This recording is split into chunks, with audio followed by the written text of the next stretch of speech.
Hello everyone. 11 मार्च से Jupiter Gemini sign में direct हो रहे हैं। इस इंसिडेंट का हम सब पर क्या प्रभाव पड़ेगा, उसी को लेकर के आज हम टैरो रीडिंग करने वाले हैं। मैं एक एस्ट्रोलॉजर हूँ, टैरो रीडर हूँ और एक काउंसलर हूँ। तो अगर आप मुझसे पेड कंसल्टेशन लेना चाहते हैं तो आप मुझे व्हाट्सएप पर मैसेज कर सकते हैं। मैं आपको टैरो, एस्ट्रोलॉजी और काउंसलिंग तीनों की मदद से आपको हेल्प करूंगी और आपको गाइड भी करूंगी। रिलेशनशिप वाइज ये टाइम आप लोगों के लिए कैसा रहेगा, चलिए देखते हैं। मैंने कार्ड शफल कर लिए हैं। अब मैं आपके सामने वो कार्ड्स निकालने वाली हूँ। 3 of pentacles in reverse, 10 of cups, the tower and message जो आप लोगों के लिए आ रहा है वो है S of swords. Relationship wise सबसे पहला कार्ड आया है 3 ऑफ पेंटिकल्स का, रिवर्स में आया है। तो कोई एक पार्टनर रिलेशनशिप में ऐसा फील कर सकता है जैसे कि उनको अप्रिशिएट नहीं किया जा रहा। एक ही पर्सन बहुत ज़्यादा एफ़र्ट लगा रहा है और दूसरा उसके कंपैरिजन में उतना एफ़र्ट नहीं डाल रहा। तो कुछ कपल्स हो सकता है डिफरेंट प्रायोरिटीज़ होने की वजह से उनके बीच में क्लैश हो। साथ में कम्युनिकेशन इंक्रीज़ होती है, लेकिन वो कम्युनिकेशन हो सकता है आर्ग्यूमेंट्स की तरफ जाए। अगर आप अपने वर्ड्स को केयरफुली अरेंज नहीं करेंगे तो हो सकता है आप आर्ग्यूमेंट आपका जो है वो बढ़ेगा। इस टाइम पर कोऑपरेशन हो सकता है नहीं रहेगी। बट डिस्पाइट ऑफ दैट ये राहत की एनर्जी है 10 ऑफ कप्स, जो ये बताती है कि आपको चैलेंजेस भले ही रहेंगे बट आप इसे लव और इमोशनल हैप्पीनेस में जो है वो कन्वर्ट कर सकते हो। कुछ रिलेशनशिप जैसे कि कमिटमेंट की तरफ जाएंगे और कपल्स जो हैं वो फैमिली या लॉन्ग टर्म स्टेबिलिटी को लेकर के सोच सकते हैं। इमोशनल हीलिंग जो है हो सकती है आप लोगों की। तो हैप्पीनेस जो है वो रहेगी, लेकिन इसमें एफर्ट और इमोशनल मैच्योरिटी जो है वो आपको दिखानी होगी।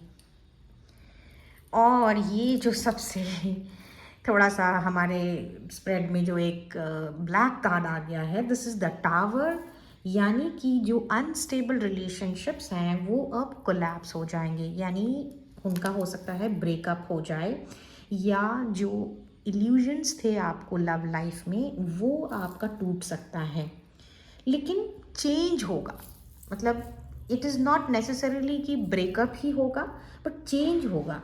लेकिन जो भी जिसके वीक फाउंडेशन है रिलेशनशिप में, वो कुछ हेल्दियर टर्म्स में जैसे कि बनेगा। ठीक है, तो आप लोगों के लिए मैसेज आ रहा है कि आपको अपना सच जो है वो ऑनेस्टली बताना है। आपको खुल करके बात करनी है, कन्फ्यूजन को नहीं रहने देना है। जो अगर ऐसा फील कर रहा है जैसे किसी को कोई मैनिपुलेट कर रहा है, तो वो चीज़ भी आपको उसके बारे में इनडायरेक्टली ही सही आपको बताना पड़ेगा। आपको डिसीजन जो है वो सच के बेसिस पे लेने हैं, इमोशंस के बेसिस पर नहीं लेने हैं। तो अगर ये सारी चीज़ें अगर आप कर रहे हैं, सच सही तरीके से बात कर रहे हैं और ऑनेस्ट होकर के अपनी बात अपने सामने रख रहे हैं, तो ये सही आपके लिए जो है वो डिसीजन लेकर के आएगा। 2 ऑफ पेंटिकल्स की एनर्जी ये भी बता रही है कि आपको अपने लव और दूसरी जो रिस्पॉन्सिबिलिटीज़ है उसको ना बैलेंस करना सीखना होगा। हो सकता है आपका रिलेशनशिप आपके करियर में या आपकी फैमिली रिस्पॉन्सिबिलिटीज़ में भी आपको कुछ मतलब बैलेंस करने की ज़रूरत है। हर जगह आपको ध्यान देना है, नहीं तो एक फ्लक्चुएटिंग आपका सिचुएशन जो है वो रह जाएगा। तो आपको कोशिश करनी है एडजस्ट करने की, स्टेबलाइज करने की अपने आप को, और 2 चॉइसेस जो भी बन रहे हैं वो आपको उसमें सही डिसीजन लेकर के आना पड़ेगा। अगर आप मेंटली क्लियर रहेंगे तभी आप एक राइट डिसीजन जो है वो ले पाएंगे। करियर वाइज ये जो ट्रांजिट है वो आपके लिए कैसे काम करेगा, आइए देखते हैं। 8 of swords, the emperor, and the world. और साथ में बॉटम ऑफ द डेक है 3 ऑफ पेंटिकल्स। करियर वाइज अगर हम बात करें तो इनिशियल एनर्जी आई है 8 ऑफ स्वॉर्ड्स की, यानी आपको हो सकता है अपने करंट जॉब में ना ट्रैप्ड फील हो। आप अपने करियर डिसीजन को लेके बहुत ज़्यादा सोचोगे इस टाइम पर। आपको ऐसा लग रहा है जैसे कि ऑप्शंस जो हैं वो वो आपको मतलब कंप्लीटली सेटिस्फाई नहीं कर रहे हैं। आपका सेल्फ डाउट जैसे बहुत बढ़ जाएगा इस टाइम पे। आपको लिमिटेड फील होगा, रेस्ट्रिक्टेड फील होगा। आपको ऐसा लगेगा जैसे अपॉर्चुनिटीज़ तो हैं लेकिन आप हेजिटेट करोगे उनको एक्शन लेने में। जैसे अ, या तो कॉन्फिडेंस की कमी होगी या फिर आपको डर लगेगा। तो ये जॉब से डिससेटिस्फैक्शन का टाइम है आपके लिए। आप प्रेशर में हो सकते हो। जो नेक्स्ट आपका कार्ड आया है वो है द एम्परर का, कि टेकिंग कंट्रोल। आप आप जैसे किसी पोजीशन ऑफ रिस्पॉन्सिबिलिटी से एक्ट करने वाले हो, क्योंकि इतना अगर रिस्ट्रिक्टेड रहोगे तो वो आपको एंशियस बना सकता है, एंजाइटी आपको दे सकता है।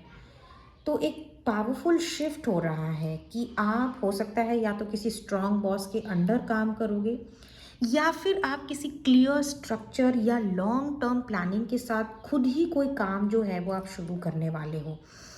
आपको हो सकता है स्टेबल कोई जॉब ऑफर भी मिल सकता है। कोई गवर्नमेंट जॉब जो है वो आपको मतलब इनफैक्ट आप पर तैयारी कर रहे थे, आपका हो सकता है इस टाइम पर। तो सक्सेस आपको ना डिसिप्लिन के थ्रू मिलेगी, ठीक है। सो हो सकता है आप किसी कॉरपोरेट जॉब या किसी स्ट्रक्चर्ड वाले जगहों पर भी जो है वो आप काम करते हैं या आप काम करोगे। इस कार्ड का जो मेन थीम है वो यहाँ से ये निकल के आ रहा है कि आपको डिसिप्लिन मेंटेन करना है, डिसिप्लिन में आपको रहना चाहिए। साथ में स्ट्रैटेजिक डिसीजंस लेने चाहिए, आपको इमोशनल नहीं होना इस टाइम पर। और द वर्ल्ड का कार्ड ये आपको ऐसा बता के जा रहा है कि आपका जो भी अचीवमेंट है ना एक क्लोजर की तरफ जा रहा है, यानी एक कंप्लीशन की तरफ आप जा रहे हो। तो कुछ लोगों के लिए हो सकता है कि कोई इम्पॉर्टेंट प्रोजेक्ट कंप्लीट कर रहे हैं या बड़े प्लेटफॉर्म की तरफ जा रहे हैं। हो सकता है ग्लोबल अपॉर्चुनिटीज़ उनको मिल रही हैं, एक्सपैंड कर रहे हैं। ट्रैवल भी हो सकता है किसी के लिए, इंटरनेशनल कनेक्शंस के साथ आप जो है वो काम कर रहे हैं। तो आपके लिए ओवरऑल करियर ऐसा लग रहा है कि इनिशियल फ्रस्ट्रेशन के बाद आपको ऐसा फील होगा जैसे कि मुझे एक डिसिप्लिन्ड करियर पाथ की तरफ जाना है, जो कि आपको रिकग्निशन और साथ में कंप्लीशन भी जो है वो आपको फील कराएगा। आपके लिए ओवरऑल गाइडेंस क्या है इस टाइम पर? तो सबसे पहला कार्ड जो आ रहा है वो है night of cups. Night of cups की एनर्जी आपको ये कह रही है कि आपको अपने दिल की सुननी है। आपका मन जो कह रहा है, जो अपॉर्चुनिटीज़ आपको लग रही हैं जैसे कि इमोशनली फुलफिलिंग होंगी, उनको आपको फॉलो करना है। और अपनी बात ज़रूर कहनी है लेकिन ऑनेस्टली जेंटली कहनी है, क्योंकि कम्युनिकेशन इज़ द की। आप कैसे बात करते हैं वो बहुत ज़्यादा इम्पॉर्टेंट है। मैनिपुलेट नहीं करना है, गॉसिप नहीं करना है, लेकिन अपनी बात जो है वो बड़े ही जेंटली आराम से और पूरी सच्चाई के साथ आपको जो है वो कहनी है। सेकंड जो कार्ड है वो है आपका द सन। आपको पॉजिटिविटी को चूज़ करना है, ट्रांसपेरेंट रहिए, अपनी ग्रोथ पर ध्यान दीजिए, सेल्फ एक्सप्रेशन पर ध्यान दीजिए और ये अंधकार से प्रकाश की तरफ जाना है। मतलब आपका जो बिहेवियर है वो अल्टीमेटली आपको हैप्पीनेस और आपको रिकग्निशन ज़रूर देगा अगर आप पॉजिटिविटी को चुनते हैं तो। नेक्स्ट जो आपके लिए मैसेज आ रहा है वो है 9 ऑफ पेंटिकल्स का। ये बता रहा है कि सेल्फ डेवलपमेंट और फाइनेंशियल स्टेबिलिटी, इन्हीं चीज़ों पर आपको ध्यान देना है। आप दूसरों पर हेविली जो है वो रिलाय मत कीजिए वैलिडेशन के लिए, या फिर कोई अगर चीज़ें कोई अगर आपको कोई सलाह भी देता है तो उस चीज़ को भी सुनना है, बट जो सही है, एथिकली करेक्ट है, जिससे आपका भला होता है, वही चीज़ आप करिए। तो ओवरऑल मैं कहूँगी कि आपके लिए यही मैसेज है कि आपको अपने दिल की सुननी है, पॉजिटिव रहना है और अपने सेल्फ वर्थ पे ध्यान देना है।